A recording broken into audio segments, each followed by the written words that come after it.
అమ్మగారు మా అమ్మమ్మగారు ఇప్పటికీ ఫ్లమ్ వచ్చింది అని అంటే సొంటికం మరగ తీసి ఒక చుక్క తేనెలో వేసి ఇచ్చేవే తగ్గిపోతుంది అంటారు. అవును. అదే మీకు థ్రోట్ ఇన్ఫెక్షన్ ఏదైనా థ్రోట్ డిస్టర్బ్డ్గా ఉంది అడుగు బయట పెడుతుందంటే ఒక లవంగం నోట్లో వేసి వెళ్ళమ్మా అని అనేవాళ్ళు. మెత్తగా అయిపోయినా సరే మింగేమని అంటే ఇవన్నీ నేను పాటిస్తున్నానండి. నేను మా పిల్లలకు కూడా నేను పాటిస్తాను. ఓకే. ఇప్పటికీ నేను ఆయుర్వేదం వాడతాను.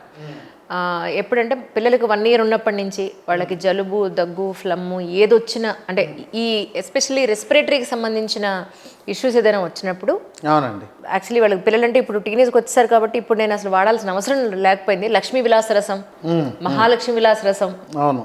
ఇవన్నీ కూడా నేను పిల్లలకి ఇప్పుడు 17-18 ఏళ్ళు వచ్చేంత వరకు నేను వాడిన మనిషినే.